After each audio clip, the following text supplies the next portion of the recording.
감사합니다. 오늘 함께 읽으실 하나님의 말씀 신약 성경 사도행전 16장 25절에서 34절까지입니다.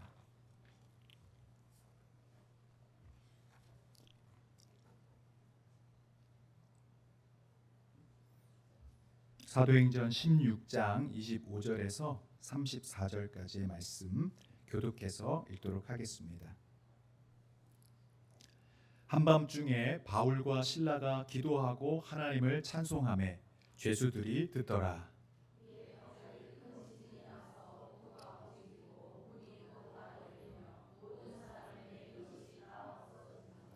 간수가 자다가 깨어 옥문들이 열린 것을 보고 죄수들이 도망한 줄 생각하고 칼을 빼어 자결하려 하거늘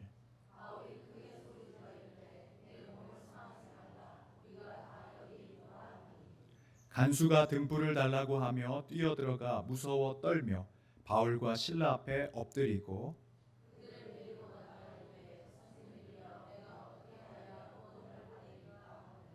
이르되 주 예수를 믿으라 그리하면 너와 내 집이 구원을 받으리라 하고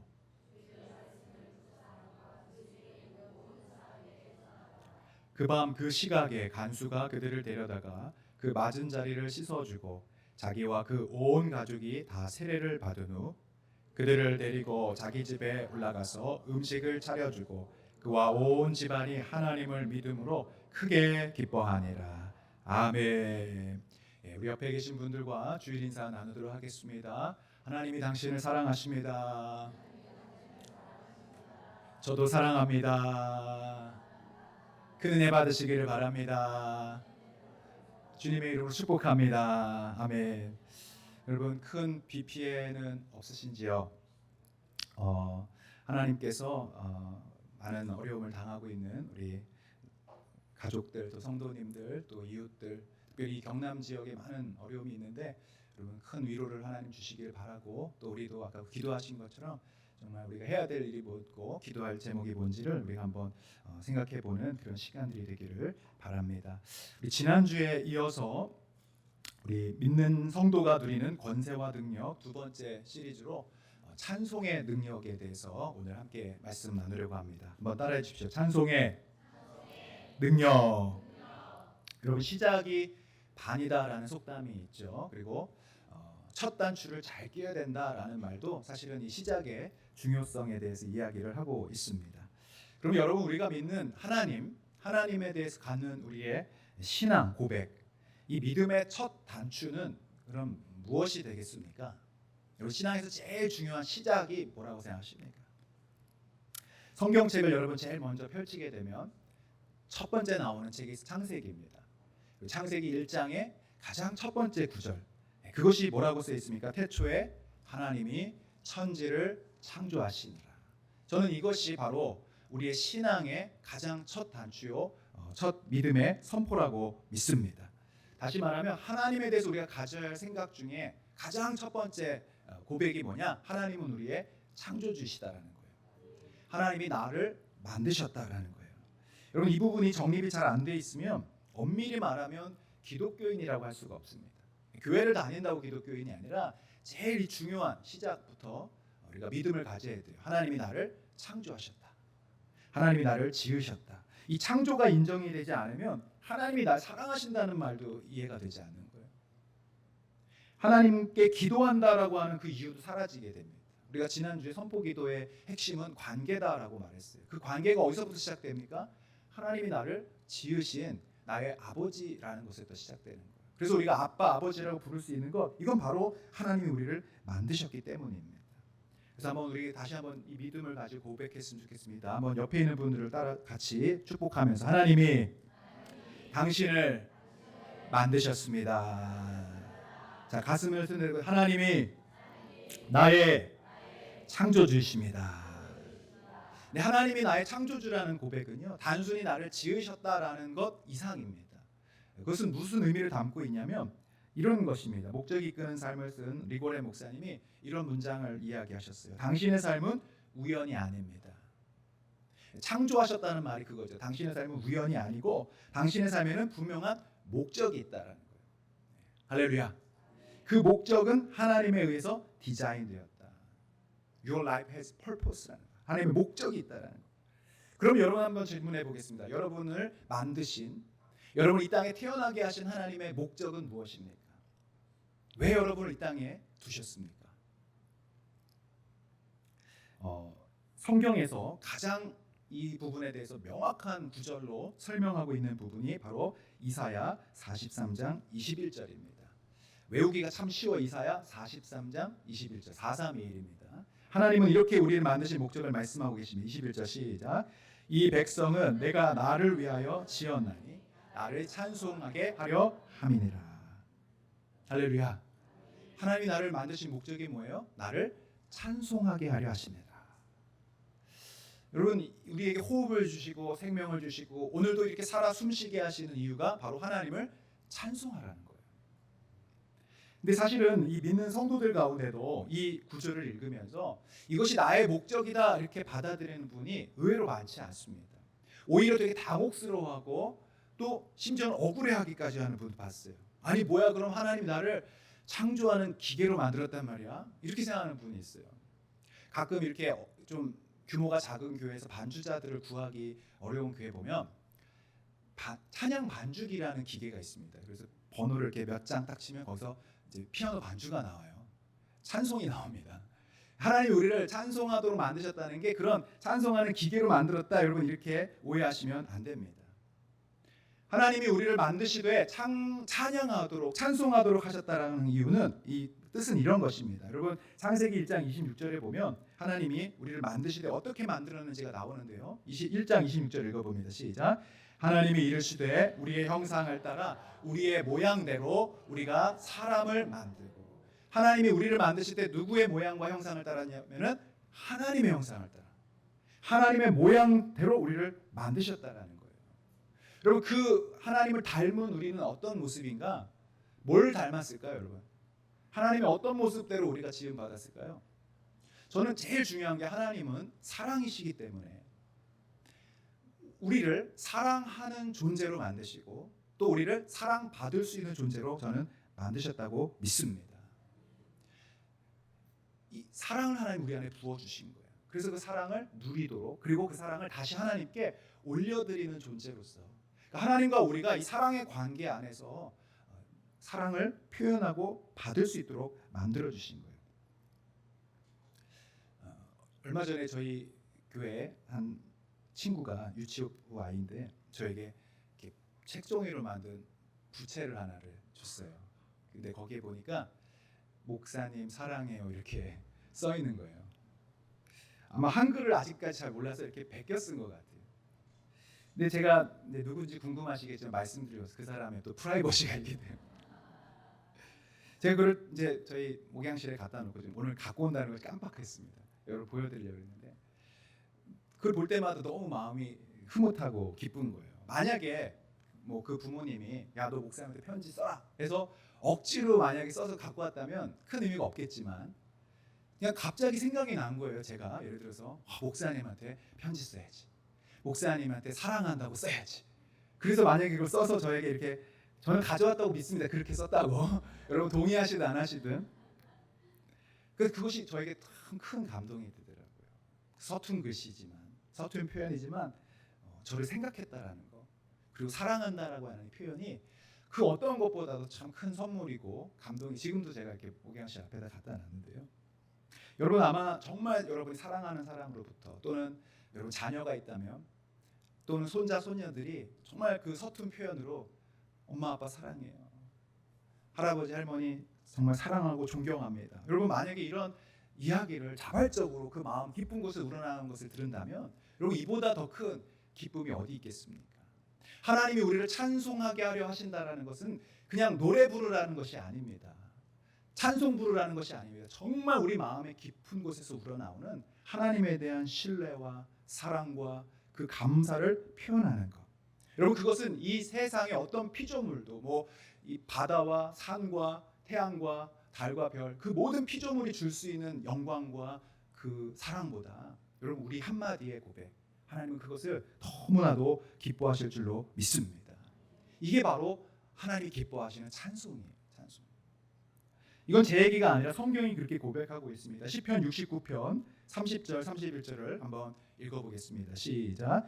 내가 노래로 하나님의 이름을 찬송하며 감사함으로 하나님을 위대하시다 하리니 이것이 소 곧 뿔과 굽이 있는 황소를 드림보다 여호와를 더욱 기쁘시게 함이 될 것이라. 아멘. 여러분, 우리가 예전에 구약의 제사는 황소, 소를 주님 앞에 태워서 올려드리지 않았습니까?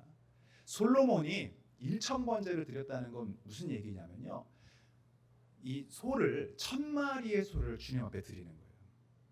근데 주님이 그 엄청난 재물과 시간과 노력을 기뻐하시기보다 우리가 노래로서 하나님을 정말 마음 깊은 곳에서 우러나오는 한마디의 고백, 하나님 사랑합니다, 하나님 찬양합니다, 그리고 여기 보면 하나님은 위대하시다, 하나님은 선하십니다, 하나님은 언제나 공의로우십니다, 이렇게 여러분이 고백하는 이 고백을 하나님 너무나 기뻐하신다는 거예요.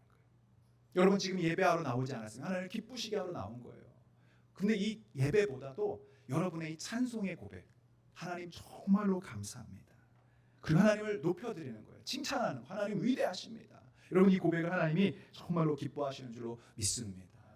보통 우리 남자들, 특별히 아빠들은요, 이런 칭찬에 약합니다. 그래서 제가 우리 아내분들에게 자주 부탁드리는 게 뭐냐면, 칭찬을 좀 자주 해주십시오. 칭찬은 뭐도 춤추게 하죠? 잘 모르시나 봐요. 고래도 춤추게 하는데, 보통 이게 집안일 이렇게 작은 거 도와주면 별로 감사함이 없지 않습니까? 칭찬이 없어요. 그래서 쓰레기 버리고 오면 그냥 왜 이렇게 국물을 흘리고 다니냐고 막 그렇게.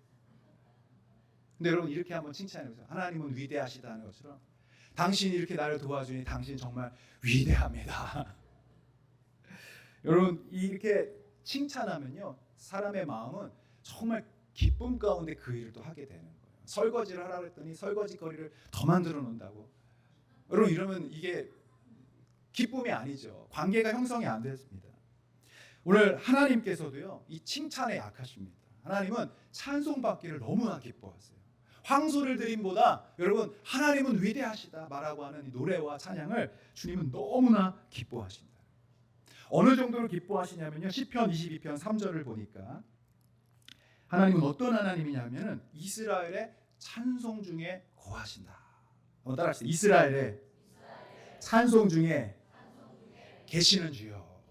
이 계시다라는 말이 야사부, 여러분 제가 자주 말씀드린 앉아있다라는 뜻이에요. 하나님이 그곳에 임재하시다, 좌정하시다, 또는 거기에 아예 털을 잡고 거하신다, 이런 뜻이 있어요. 머문다는 거예요. 거기 스테이하는 겁니다. 어디예요? 찬송 중에 계시는 거예요. 그러니까 여러분이 찬송의 입을 딱 벌려서 주님을 높여드리는 그 순간 하나님이 저 보좌에 계시다가 여러분께로 다가오시는 거예요. 그 임재로 여러분과 함께 하시는 줄로 믿습니다. 얼마나 기뻐하시냐면 여러분 찬송을 너무나 받기를 원하시는 거예요. 어떤 목사님이 우리 묵찬, 교찬, 설기찬 합시다 그랬대요. 그래서 이게 뭐냐고 그랬더니 묵찬, 교찬, 설기찬이 묵상, 교동문, 찬송, 설교, 기도, 찬송에서 예배드리자는 뜻이었대요.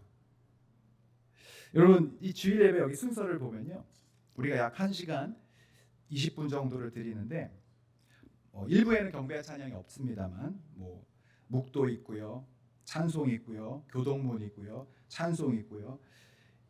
찬송의 숫자들만 한번 잘 세보세요. 몇 개 정도 있습니까? 봉헌송과 폐회송까지.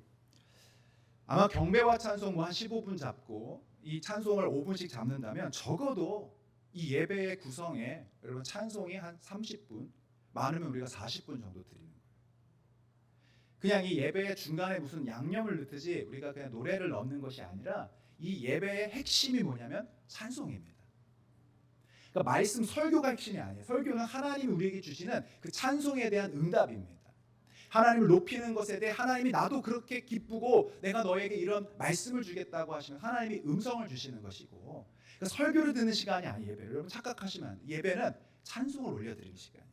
여러분의 입술로 주님을 찬양하는 시간이에요. 그럴 때 이곳에 누가 임재하신다고요? 하나님이 계셔서 야샤브 하셔서 여러분의 이 고백을 너무나 기뻐하시는 거예요. 그 사랑을 받으시는 시간이에요. 여러분 사랑을 드리고 하나님으로부터 사랑을 받는 시간이에요. 근데 제가 이 묵찬, 교찬, 설기찬을 말씀드린 이유가 뭐냐면 그냥 하나의 순서라는 거예요. 순서. 일어났다, 앉았다. 그리고 대부분의 이 찬송을요, 우리가 정말 마음을 다해 부르기보다는 그냥 이렇게 쭉 지나가는 어떤 하나의 순서의 노래로서 생각하는 경우가 많습니다. 그러다 보니까 진심을 담기보다는 그냥 나도 모르게 따라 나오는 그 입술의 고백으로, 대부분의 경우는 입 밖으로 내지 않고 그냥 이 안에서 이렇게 묵상으로 부르는 경우가 많이 있어요. 하나님 받으신다는 생각을 하지 못하는 거예요. 그냥 어떤 순서를, 흐름을 따라간다는 정도로 생각하는데, 여러분 1년에 52주를 생각해 보십시오. 우리가 주일날만 예배를 드린다면 1000번의 예배를 드리면 20년이 걸려요. 근데 이 1000번째 20년 동안에 드리는 이 모든 주일 예배보다 단 한 번의 하나님을 사랑합니다. 정말 여러분 마음 깊은 곳에서 그 아까 어린아이가 저에게 써주듯이 정말 자발적인 심정으로 내가 주님을 찬양하고 높여드립니다. 주님은 선하시고 인자하시고 그 영원한 인자하심이 영원하십니다. 여러분 이러한 진실한 고백을 주님이 기뻐하시고 그 예배를 받아주실 줄로 믿습니다. 역대하 5장에 보면 솔로몬 성전이 완공된 뒤에 거기에 이제 이런 찬송이 올려져 있는 모습이 보여요. 우리 5장 13절 14절 한번 읽어보겠습니다. 시작. 나팔 부는 자와 노래하는 자들이 일제히 소리를 내어 여호와를 찬송하며 감사하는데 나팔 불고 재금 치고 모든 악기를 울리며 소리를 높여 여호와를 찬송하여 이르되 선하시도다 그의 자비하심이 영원히 있도다 하매 그때에 여호와의 전에 구름이 가득한지라. 이 구름이 상징하는 게 뭐냐면 하나님이 그곳에 임하셨다라고 하는 증거입니다. 증거. 왜냐하면 하나님이 여러분 우리 앞에 그대로 나타나면 마치 태양 앞에 여러분 그 열과 빛에 노출되듯이 우리는 죽습니다. 하나님의 그 어미와 거룩하심 앞에 하나님이 그걸 가려주시는 거예요. 뭘로 가리냐면 구름으로 가리십니다. 지금 이 예배 가운데 찬송이 막 올라가니까 거기 하나님이 약속하신 대로 찬송 중에 거하시는 이스라엘의 하나님 이곳에 임하신 거예요. 그러다 보니까 14절에 여러분 보십시오. 구름이 막 가득 빽빽하게 있는 거예요. 예배당 안에. 그러니까 제사장들이 어떻게 합니까? 제사장들이 그 구름으로 말미암아 능히 서서 섬기지 못하는, 앞이 보이지 않을 정도로 가득한 하나님의 영광 앞에, 그 무게 앞에, 그 거룩함 앞에 압도되어 가지고 예배를 드리지 못할 정도로 그 영광이 가득했다. 할렐루야. 저는 이러한 은혜가 우리 교회의 예배 가운데 있기를 축복합니다. 나팔 부는 자들, 찬양하는 자들 온 마음으로 하나님 앞에 최고의 찬양을 드리는, 최선의 찬양을 드리는, 그때 하나님의 임재가 이곳에 나타나는 거예요. 저는 이것이 성경 말씀이 아니라 제 삶에 실제로 경험되었던 적이 한 두세 차례가 있었어요. 한 번은 다윗의 장막이라는 스캇 부네로 목사님이 인도하시는 그 찬양 집회가 있거든요. 찬양 교회예요, 교회. 근데 강남의 영동 구에 있는 그런 작은 교회였어요. 저는 좀 생각보다 클 줄 알았는데 우리 교회보다 작더라고요. 근데 저 뒤에 문을 이렇게 열고 제가 조금은 늦게 도착했는데 문을 여는 순간에 제가 너무 놀란 거예요. 이 성령께서 강하게 역사하시는 걸 제가 영으로 느낄 수 있는 거예요. 뭐 그렇게 영적이지 않아도 눈물이 갑자기 팍 쏟아지면서 그 뜨거움이 막 저를 압도하는데 실제로 이 구름이 보이진 않는데 막 휘뿌연 듯한 느낌이 가득한 거예요. 그럼 제가 마치 제 어깨를 가득 누르는 그런 압도당하는 느낌 가운데 제가 그냥 저도 모르게 무릎을 꿇고 말았어요. 들어가자마자. 그러면서 눈물이 막 쏟아지는데요. 그냥 제가 뭘 회개하겠다고 해서 회개가 아니라 정말 그 하나님 앞에 있는 그 두려움 때문에 제 막 회개가 일어나기 시작해요. 근데 나중에 그 회개가 뭘로 바뀌냐면 감사와 찬양으로 바뀌는 거예요. 하나님이 나를 이곳으로 인도해 주셔서 너무 감사합니다. 하나님의 임재를 경험하게 해주셔서 감사합니다. 하나님 나를 사랑해 주셔서 감사합니다. 그 고백이 막 터져나오는 거예요. 근데 제가 일어날 수가 없는 거예요. 아까 14절에 제사장들이 서서 감히 섬길 수 없다는 것처럼 바닥에 엎드려서 고개도 못 드는 거예요. 저는 그런 임재 경험이 한 번 있었고요. 또 한 번은 제가 청년들을 데리고 수련회를 갔습니다. 특별할 것도 없는 그냥 몇 명 안 되는 찬양팀과 그 청년들이었어요. 근데 말씀을 듣고 그 말씀에 그 하나님이 주시는 그 사랑을 깨닫고 거기서 찬양을 드리는데 구원에 관련된 찬양, 하나님의 그 놀라운 은혜와 구원을 찬양하는데요. 너무나 말로 할 수 없는 그런 감격이 저를 확 압도하는데 이게 저만 그러는 게 아니라 거기에 있는 우리 청년들을 확 하나님이 임재하셨다는 느낌을 들게 돼요. 평소에는 막 말씀 들을 때 졸고 이러던 친구들이요. 정말 하나님 앞에서 예배드리는 모습이 듭니다. 막 우는 친구들이 일어나고요. 어떤 친구는 너무 막 게다가 뒤로 막 넘어지는 거예요. 넘어지더니 으악 하고 고함을 지르면서 그 안에 막 악한 것들이 막 떠나가는 역사들이 일어나요.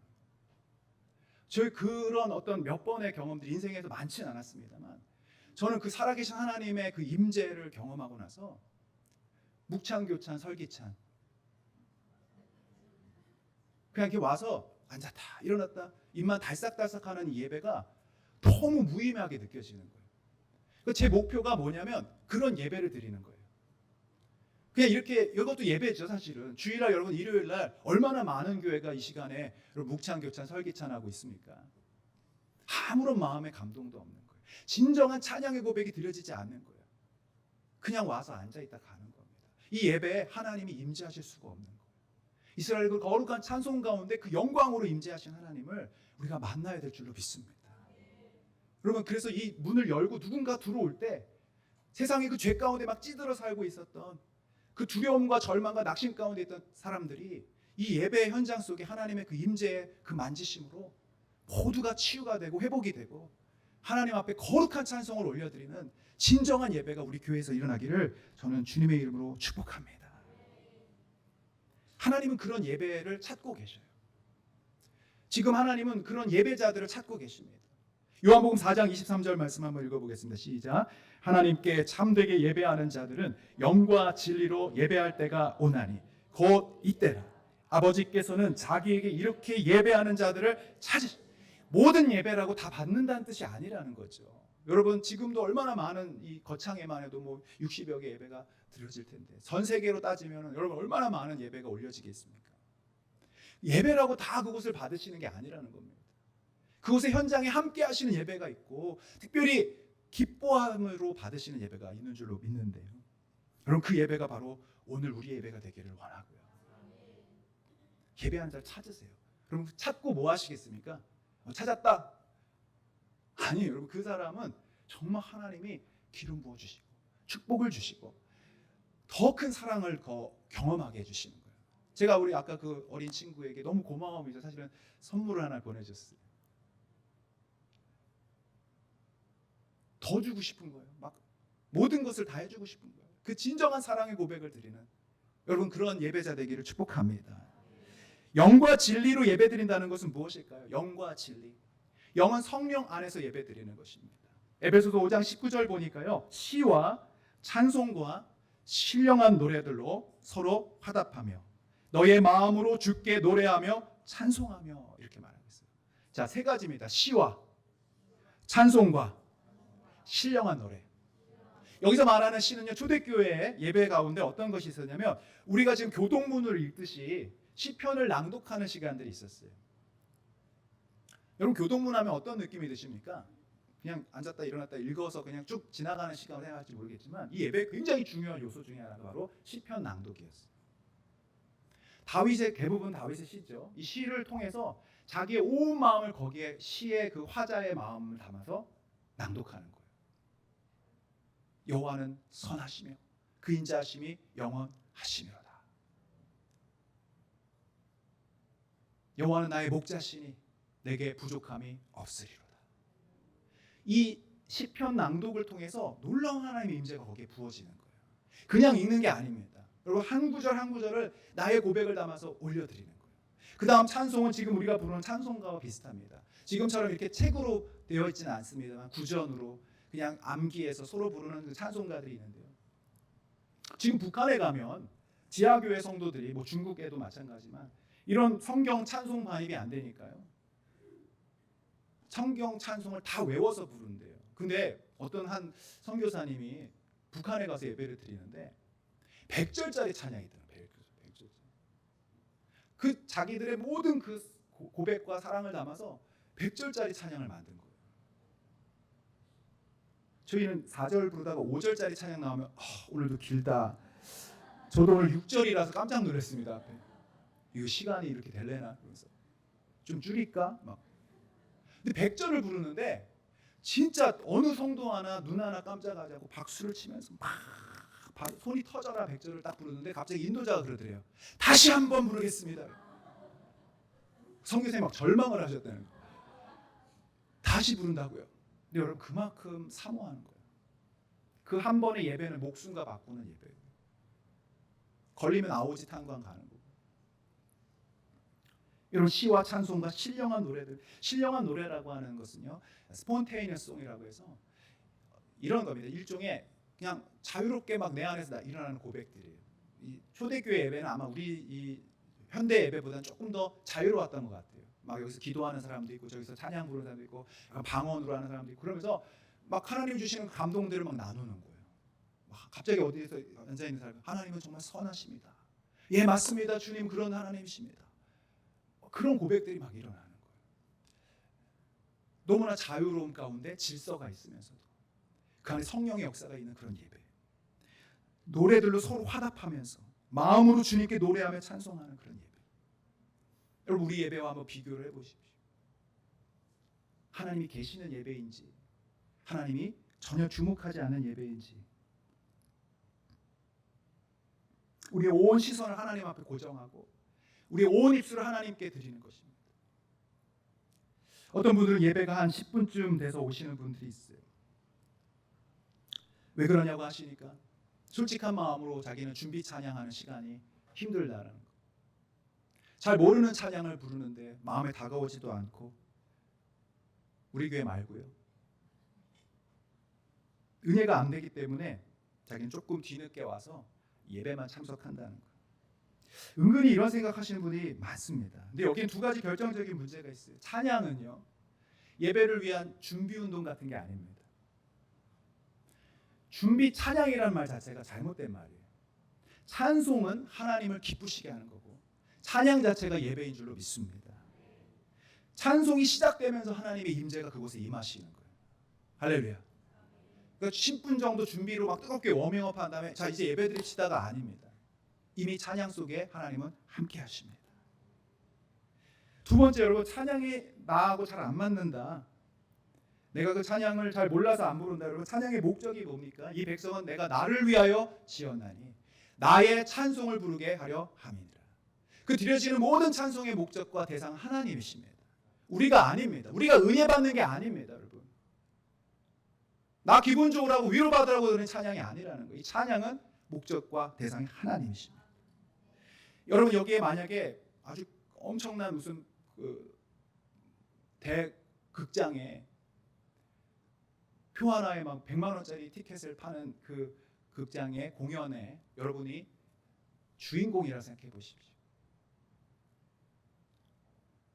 관객으로 여기 앉아 있는 분이 유일한 관객이 하나님이시고 이제 우리의 이 공연을 보시려 하나님이 오셨어요.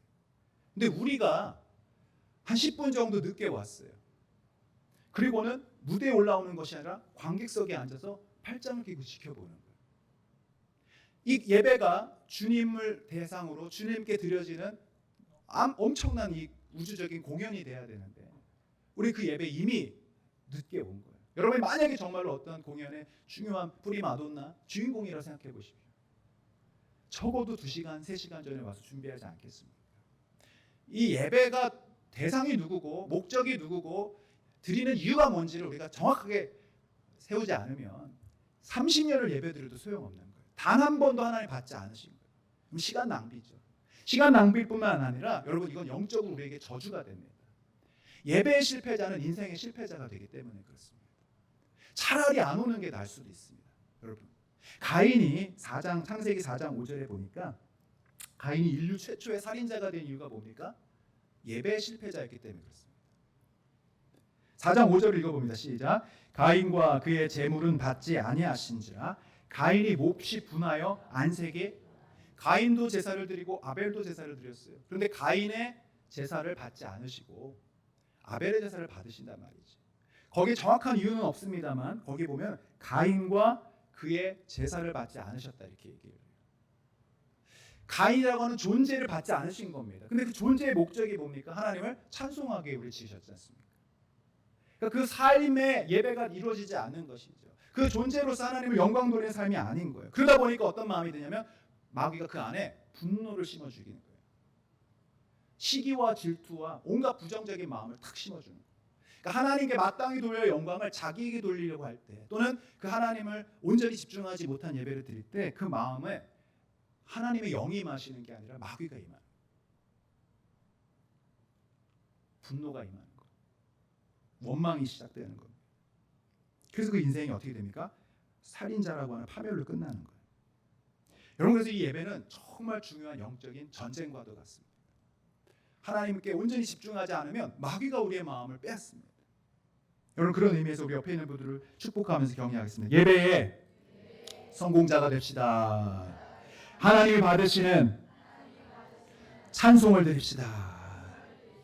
하나님은 정말로 이 예배를 중요하게 여기시고 이 찬양을 기뻐하신다. 어떤 분들은 그런 얘기도 하시죠. 하나님이 제일 기뻐하는 건 전도다, 이렇게도 얘기하셔요. 근데 저도 거기에 동의를 합니다만, 여러분 조금 더 잘 생각해 보면 전도 자체를 기뻐하신다기보다는 전도된 영혼이, 하나님을 떠났던 영혼이, 하나님을 아버지라고 섬기지 못했던 사람들이 그 전도를 통해서 아버지께 돌아와서 그 아버지의 사랑을 경험하고 그 아버지께 정말로 진정한 찬송과 예배와 찬양을 올려드릴 때 하나님이 기뻐하시는 것이죠. 사람들 데리고 오는 걸 기뻐하는 게 아니라 그 전도된 영혼이 예배자가 되어서 진정한 찬송을 올려드릴 때 정말로 기뻐하시는 줄로 믿습니다. 그 뭐가 더 소중한 겁니까? 전도입니까? 찬송입니까? 찬송이에요. 전도는 우리가 이 땅에 살아갈 때만 하는 겁니다. 그런데 찬송은요, 우리가 죽어서 저 영원한 천국에서도 영원히 지속해야 될 일이 바로 하나님을 예배하고 찬양하는 일이라. 한 선교사님이 히말라야 4,500m 고지에 어떤 한 마을을 찾아갔어요. 한 20여 명 살고 있는 그런 부족인데요. 어떻게 이런 곳에도 사람이 살지? 호흡도 하기 힘든 곳에 갔는데 희미한 불빛에 천막이 쳐 있는데 이렇게 가까이 가서 복음을 전하러 갔더니 거기서 익숙한 노래 소리가 들리더라고요. 주님의 높고 위대하심을 내 영혼이, 물론 그 부족의 언어로 찬양이 되니까 가사는 모르지만 이 음을 들으니까 이게 무슨 일인가 하고 막 들어갔더니 10여 년 전에 여기에 어떤 한 선교사님이 찾아온 거예요. 히말라야 4,500. 그래서 자기들에게 찬양을 알려주고 예수님을 알려주고 하나님을 예배하는 법을 알려주고 떠나셨다는. 자기들이 이제 목사님이 안 계시니까 어떻게 예배하는지도 모르지만 그 하나님을 만난 그 체험과 감격 때문에 자기들도 히말라야 높은 산에 있지만 주님의 높고 위대하심을, 이 찬양만 계속 부르는데 거기에 하나님의 예배가 이루어지고 그곳에 하나님의 임재가 시작된 줄로 믿습니다. 할렐루야. 예배하는 그곳에 하나님이 임하시기 시작합니다. 그래서 여러분, 유명한 선교학자 그런 말을 했어요. 예배가 없는 곳에 예배를 세우고 찬송이 없는 곳에 찬송을 시작하는 것이 바로 선교다. 하나님 얼마나 감격하시겠어요. 얼마나 감격하시겠어요. 우리 박종호 씨가 부른 찬양 중에 여러분 모든 열방 죽을 때까지라는 찬양이 있는데요. 그 가사를 보면 지금 제가 설교한 그런 내용들이 그대로 있습니다. 내 눈 주의 영광을 보내 우리 가운데 계신 주님. 한번 가사를 띄워주시면 좋겠습니다. 그 빛난 영광 온 하늘을 덮고, 그 영광의 임재가 여러분 구름이 온 하늘을 덮고 어디에 가득하냐면 그 찬송이 온 땅 가득한 거예요. 내는 주의 영광을 보내 찬송 가운데 서신 주님. 우리가 찬양할 때 그곳에 주님이 임재하셔서 그곳에 통치하시고 다스리시는 그곳에 주님을 보게 되는 거예요. 영광의 왕으로 와 계시는 거예요. 주님의 얼굴은 온 세상을 향하여 권능의 팔을 드셔서 그 권능의 팔로 참된 예배자를 찾아내시고 축복하시는 거죠. 주님의 영광이 이곳에 가득해 우리는 선의 주님과 함께 찬양하며 우리는 전진하리. 언제까지요? 모든 열방이 죽을 때까지. 예배가 없는 곳을 찾아서 여러분이 그곳에 예배를 심고 하나님을 찬양하는 것을 알려드리고 하나님을 찬송하게 할 때 그곳에 하나님의 임재와 다스림이, 그래서 온 열방과 세계가 하나님의 통치를 받는 그날 우리 주님이 다시 오시는 거예요. 할렐루야. 여러분, 이런 찬송하는 자가 되시기를 축복하고요. 찬송을 심는 자가 되기를 축복합니다. 이런 자들에게 하나님이 정말로 큰 권능과 은혜를 주십니다. 우리 세 가지 말씀만 나누고 말씀을 마치려고 하는데요. 찬송 안에 주시는 능력이 뭐냐? 첫 번째입니다. 한번 화면을 보고 읽어봅니다. 시작. 절망과 낙심과 두려움을 이기는 힘이 생깁니다. 이제서야 이제 오늘 본문 말씀을 말씀드립니다. 오늘 본문 16장, 사도행전 16장은 바울과 실라가 복음을 전하다가 전도하다가 빌립보라는 곳에서 억울하게 누명을 쓰고 감옥에 갇힌 내용입니다. 귀신 들린 여인을 도와줬는데, 그를 치료해 줬는데 오히려 그 일로 매를 맞고 옷이 다 찢겨져서 감옥에 갇히고 발에는 착고가 다 채워졌어요. 여러분, 얼마든지 하나님을 원망할 수 있는 그런 상황이었죠. 하나님, 이게 도대체 뭡니까? 주님의 일을 하려고 했는데 저한테 돌아오는 게 이게 웬 시련입니까? 근데 바울과 실라는요, 그 찬송의 능력을 알았기 때문에 원망을 선택하는 대신에, 불평을 선택하는 대신에 찬송하기로 결정합니다. 그래서 고요한 밤이 되었는데 바울과 실라가 어떻게 합니까? 찬송을 부르죠. 24절 25절 읽어봅니다. 시작. 그가 이러한 명령을 받아 그들을 깊은 고개에 가두고 그 발을 착고에 든든히 채웠더니 한밤중에 바울과 실라가 기도하고 하나님을 찬송하며 죄수들이, 아마 그들은 알았을 겁니다. 찬송할 때 누가 임하신다고요? 하나님이 임하시는 거예요. 그 감옥 속에 여호와의 임재가 가득할 것을 믿고 그들이 찬송하기 시작하는데, 그 끝에 보면은 하나님을 찬송하며 누가 들어요? 죄수들이 듣더라. 뭘 들은 겁니까? 찬송과 기도를 들은 거죠. 여러분, 아주 중요한 의미가 있습니다. 그 안에 갇힌 죄수들 치고 여러분, 억울하지 않은 사람이 있겠습니까? 화가 나지 않은 사람이 있겠습니까? 내가 여기 왜 있는가? 또한 앞으로 당해질 그 처벌을 두려워하는 사람들로 가득 찼을 것입니다. 그런데 바울과 실라가 찬양하는 그 소리를 듣고 그들도 듣게 되는 거예요. 생각하게 되겠죠. 아마 그 찬양을 부르지 않았을까 싶습니다. 왜 나만 겪는 고난이냐고. 원망하지 마세요. 고난의 뒤편에 있는 주님이 주실 축복 미리 보면서 감사하세요. 너무 견디기 힘든 지금 이 순간에도 주님이 일하고 계시잖아요. 남들은 지쳐 앉아 있을지라도 당신만은 일어서세요. 이 찬양을 다 듣고 있는 거죠, 제사들이. 그곳에 하나님이 임하기 시작합니다. 성령님이 그곳에 역사하시기 시작합니다. 모든 절망과 낙심과 두려움의 영이 떠나가게 되는 거예요. 할렐루야. 여러분, 이것이 바로 찬송의 능력입니다. 정말 위기의 상황에 왔을 때, 답답하고 도저히 해결할 수 없을 때 여러분 찬송하는 것, 여러분 이것은 바로 하나님의 자녀에게 주시는 능력과 특권인 줄로 믿습니다.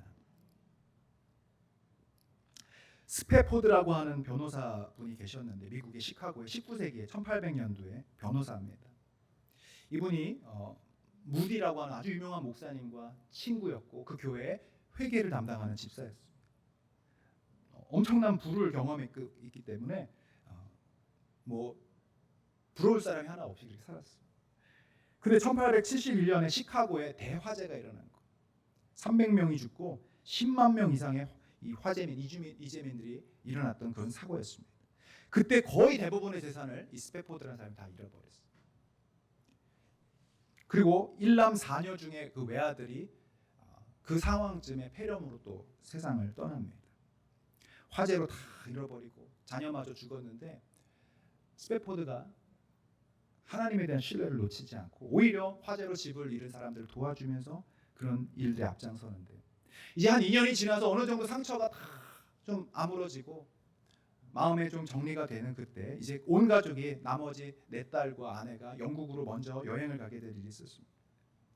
1873년에 이 여객선을 타고 뉴욕항을 떠났던 그 배가 다른 배와 충돌하면서 총 226명의 목숨이 그 바다로 수장이 됐어요. 근데 그때 연락이 전보가 왔어요. 막 걱정이 돼서 어떻게 됐나 했더니 아내에게 온 전보예요. 살아있으면 얼마나 감사해요. 근데 뭐라고 하냐면 저만 살았습니다. 저만 살았습니다. 4딸이 다 죽었다는. 그 사고 현장으로 스패포드라는 분이 달려갔습니다. 그러면서 밤새도록 울면서 하나님께 따지기 시작했어요. 하나님, 어떻게 이럴 수 있습니까? 하나님, 정말 살아계신다면 어찌 내 4명의 딸들, 내 아들까지 다 데려가실 수 있습니까? 막 울고 있는데 한 새벽 3시쯤에요. 마음에 찬양할 수 있는 마음을 하나님 주시는 거예요. 찬양의 고백이라. 그리고 성령의 감동이 이렇게 오는 거예요. 스패포드야, 네가 너의 딸들에게, 너가 사랑하는 그 소중한 자녀들에게 바라고 소망하는 것이 무엇이었냐? 네가 가졌던 그 부, 네가 그 가졌던 모든 성공과 출세, 이것들을 너희 자녀들에게 주기 위하여 그 자녀들을 양육했느냐? 아니면 너의 자녀들이 나의 자녀가 되어 하나님의 자녀가 되어 천국의 백성이 되도록 너는 양육했느냐? 그러면서 이렇게 말씀한, 지금 너의 자녀들은 이곳에 나와 함께 영원한 안식을 누리고 있단다. 새벽 3시에 그 음성이 들려지고 찬양하면서 하나님을 바라보게 되면서, 그래서 아침에 일어나자마자 자기가 불렀던 그 찬양의 곡과 이 가사를 적어서 쓴 찬양이 뭐냐면 찬송가 413장이에요. 내 평생에 가는 길 순탄하여 늘 잔잔한 강 같든지 큰 풍파로 무섭고 어렵든지 나의 영혼은 늘 편하다. 내 영혼 평안해. 내 영혼 평안해. 저 마귀는 우리를 삼키려고 입 벌리고 달려와도 주 예수는 우리의 대장되니 끝내 싸워서 이기리라. 내 영혼 평안해. 내 영혼 평안해. 여러분, 이 평안은요, 세상이 줄 수 없는 평안입니다. 하나님만이 주시는 이 평안은 찬송하는 자들에게 주어지는 놀라운 은혜인 줄로 믿습니다. 여러분, 그냥 413장 우리 많이 부르지 않습니까? 내 영혼 평안해. 그러면서도 우리는 사실은 평안하지 않죠. 원망과 두려움 가운데 있습니다. 염려 가운데 있습니다. 여러분, 정말 우리 찬송의 능력을 여러분 경험하고 계십니까? 우리가 부르는 그 찬양 한 가사 한 가사에 여러분 진심을 담아 하나님을 높여드려 본 적이 있으십니까? 만약 그렇다면 이 감옥 속에 모든 두려움과 절망의 영들이 떠나가는 것처럼 우리 삶에도 그런 하나님의 평안을 주실 줄로 믿습니다. 두 번째입니다. 찬송할 때 어떤 기적을, 어떤 능력을 경험하냐면 옥문이 열리고 모든 갇히고 매인 것들이 풀어지는 역사를 경험하게 됩니다. 26절을 읽어볼까요? 시작. 이에 갑자기 큰 지진이 나서 옥토가 움직이고 문이 곧 다 열리며 모든 사람의 매인 것이 다 벗어진지라. 할렐루야. 놀라운 기적이죠. 하나님의 임재가 나오니까 있으니까 그곳에 모든 닫힌 것들이 열어지는, 매인 것들이 다 풀어지는 역사인 줄로 믿습니다. 지난주에 제가 선포기도의 능력에 대해서 말씀드렸습니다만 찬송에도 이런 능력이 있습니다. 왜냐? 찬송은 곡조에 있는 기도이기 때문에 그래요. 저희 할아버님 그 순교의 시간들 간증을 제가 여러 번 드렸습니다만 공산군에 의해서 끌려가면서 이제 총살을 당하기 바로 일부 직전에 저희 할아버니 할머니께서 찬양을 부르셨습니다. 어떤 찬양? 하늘 가는 밝은 길, 하늘 가는 밝은 길이 내 앞에 있으니. 누구 들으라고 한 건 아니죠. 오히려 두려움을 이기기 위해서 하나님 앞에 하는 그런 찬양이었습니다. 근데 놀라운 것은요, 그 바로 전까지만 해도 저 사람 총살시켜라, 저런 이 악동 반동 분자들이 아직도 있느냐 하면서 막 우는 사자처럼 달려들었던 그 공산군 장교가 찬양이 딱 끝나자마자 정말 순한 양처럼 갑자기 변하는 거예요. 그래서 풀어주라고. 이유는 모르겠습니다. 그 사람 옛날에 기독교인이었는지 아니면 어떤 그 신앙의 경험인지 모르지만 저는 확신합니다. 그 찬양 속에 하나님께서 모든 막힌 것들을 풀어주시고 모든 결박을 풀어주시고 또한 그 듣는 모든 사람들 안에 있는 상처마저도 치유해 주셨다고 저는 믿습니다. 이것이 바로 찬송의 능력입니다. 마귀 권세는 찬송 앞에 두려워 떨게 되어 있습니다. 도망가게 되어 있습니다. 이게 그냥 열려진 것이 아니라 마귀 권세의 모든 것들이 끝났다는 뜻입니다. 승리가 주어졌다는 것이죠. 사무엘상 16장 23절을 한번 보겠습니다. 시작. 하나님께서 부르시는 악령이 사울에게 이를 때에 다윗이 수금을 들고 와서 손으로 탄즉 사울이 상쾌하여 낫고 악령이 그에게서 떠나더라. 할렐루야. 사울에게 있었던 그 악령이 다윗이 찬양하면서 수금을 할 때 떠나가 버리는 거예요. 여러분 혹시 정신적으로 지금 힘들고 여러 가지 우울증으로 많은 여러분 힘든 일들이 있다면 여러분 찬송하시길 바랍니다. 한번 실험을 해보세요. 딱 한 일주일만 여러분 매일같이 여러분 특별히 보혈 찬양으로 예수님의 그 피를 찬양하는 놀라운 은혜들을 찬양하고 박수치면서 그냥 부르지 마시고, 아이고 기도도 마찬가지지만 막 절망하면서 찬양하는 게 아니라 정말 힘을 내서 가슴 깊은 곳에 우러나오는 그 능력을 찬양하면서 하나님을 높여드릴 때 여러분 한번 정말로 하나님 살아계시는지 그 증거를 봐야 되지 않습니까? 여러분 안에 그런 모든 묶임들이 정말 풀려지는지 아니는지 여러분 인생에 한 번쯤은 경험을 해보셔야 되지 않겠습니까? 이번 한 주가 그런 한 주가 되기를 축복합니다. 할렐루야. 여러분 찬양하십시오. 뜨겁게 찬양하십시오. 저는 특별히 제가 주일날에는 그렇게 하지 못하지만 금요일날에는 정말 온 힘을 다해서 우리 성도님들이 찬양하고 분위기가 다릅니다. 성령께서 정말 강하게 역사하시고 치유가 일어나고 능력이 나타나고 회복이 일어나는 줄로 믿습니다. 특별히 찬양할 때 여러분 형식적으로 부르지 마십시오. 다 시편에 보면 손뼉 치며 찬양하라고 했어요. 막 손뼉 치면은 무슨 열광주의자들처럼 보여서 체면 때문에 그냥 이렇게 주춤하시는 분들이 있는데요. 여러분 하나님께만 드리는 찬양입니다. 나를 높이는 것이 아니라 주님께 높이는 거예요. 다윗은 자기의 치마 바지가 다 벗어지는 가운데도 내가 오직 하나님만 찬양하리. 이보다도 더 낮아지라면 내가 낮아질 수 있다고. 여러분 그런 찬양 속에 하나님이 역사하시고 우리를 축복하실 줄로 믿습니다. 특별히 찬송가 250장부터 이제 270장까지 거의 다 예수님의 보혈에 관련 찬양인데요. 왜 이 보혈의 찬양이 능력이 있냐면요. 마귀가 가장 두려워하는 것이 예수님의 피이기 때문에 그렇습니다. 요한계시록 12장 10절에 보도록 하겠습니다. 거기에 보면 뒤에만 읽어볼게요. 우리 형제들을 참소하던 자, 이게 마귀입니다. 뒤에 한번 보여주십시오. 우리 형제들을 참소하던 자, 곧 우리 하나님 앞에서 밤낮 참소하던 자가 쫓겨났습니다.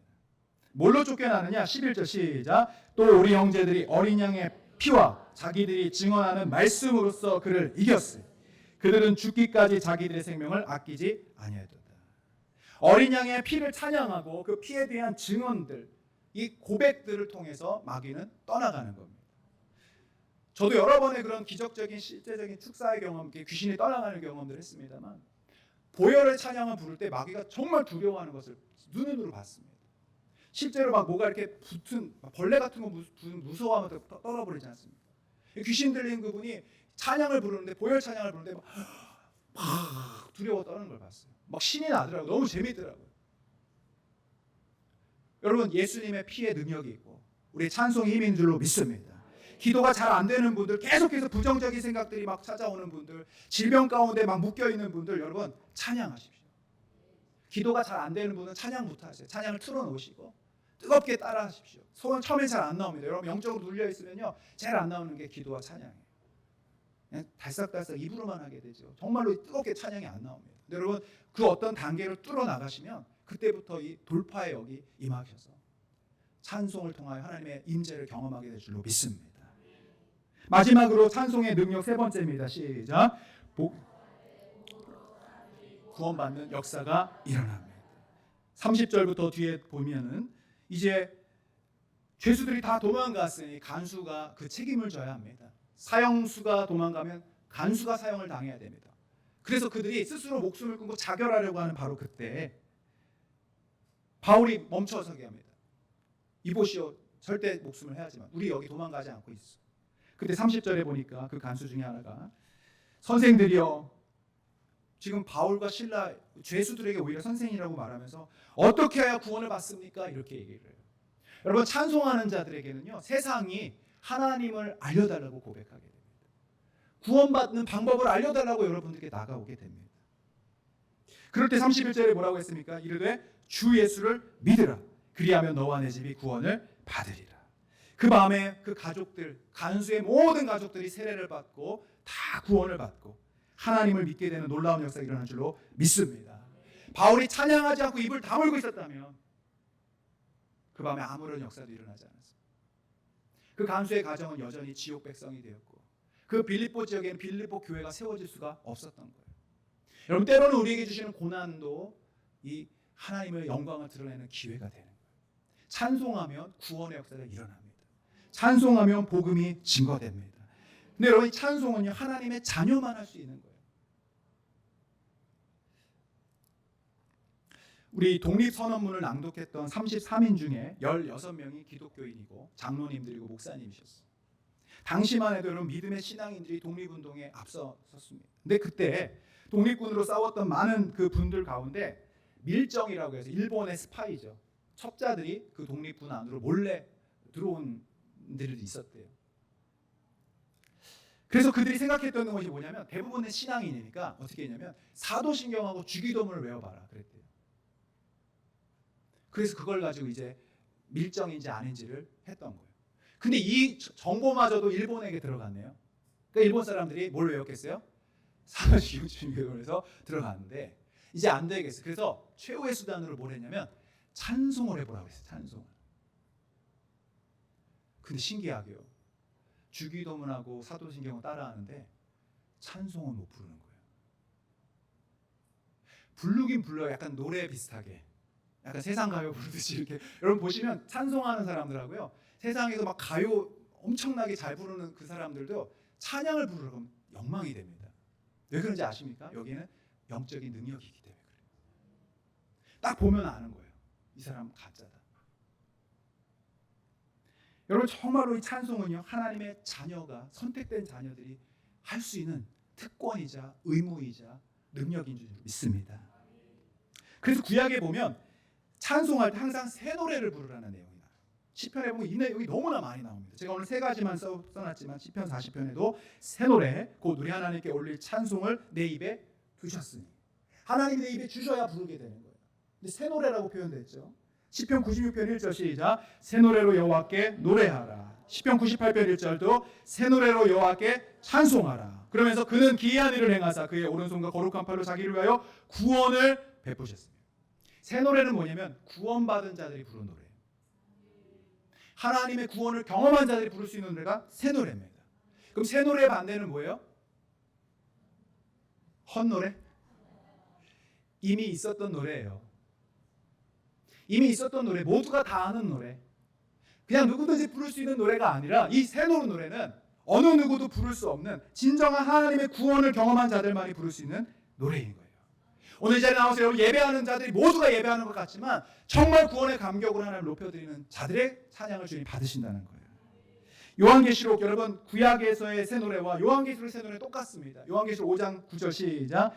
그들이 새 노래를 불러 이르되 두루마리를 가지시고 그 인봉을 떼기에 합당하시도다. 일찍이 죽임을 당하사 각 족속과 방언과 백성 나라 가운데서 사람들을 피로 사서 하나님께, 이게 바로 예수님이 하신 일 아닙니까? 예수님이 우리를 구원하시기 십자가에서 죽으시고 피 흘리신 그 사건을 그 새 노래로 부르는 백성들, 이 사람들이 14만 4천 명이고 흰무리의 영광을 가진 자들입니다. 신천지에서는 14만 4천 명 자기들을 그 교주를 따라야만 그 안에 든다고 하지만 여러분 그렇지 않습니다. 구원받은 모든 자들, 어린 양의 피로 새 생명을 얻은 모든 백성들은 이 새 노래를 부를 자격이 있는 줄로 믿습니다. 계시록 14장 3절 읽어볼까요? 시작. 그들이 보좌 앞과 내 생물과 장로들 앞에서 새 노래를 부르니 땅에서 속량함을 받은 14만 4천 밖에는 능히 이 노래를 배울 자가, 배워서 부르는 게 아니라는 거예요. 하나님 주신 그 입술에 두신 구원의 찬양을 우리가 불러야 할 줄로 믿습니다. 이걸 부르면 그 찬양을 듣는 모든 자들에게 구원의 역사가 임하게 되는 거예요. 굉장한 능력이죠. 특권입니다, 여러분. 여러분 이번 한 주도 여러분 입술을 꼭 다물고 세상 유행가와 세상 절망과 한숨의 소리를 하시겠습니까? 아니면 정말 주님의 구원을 찬양하며 노래하며 보혈의 능력을 찬양하며 원수 마귀를 이겨 승리하시겠습니까? 오늘 이 시간 마지막으로 우리 설교를 마치면서 우리가 함께 찬양하려고 합니다. 이 두 곡의 찬양을 부를 때 여러분 정성과 뜻을 다해서 정말 영과 진리 안에서 여러분의 마음 깊은 곳에 우러나오는 진실한 고백으로 주님께 올려드릴 때 여러분 우리를 붙잡고 있는 모든 어둠의 영들, 악한 권세들이 떠나갈 줄로 믿습니다.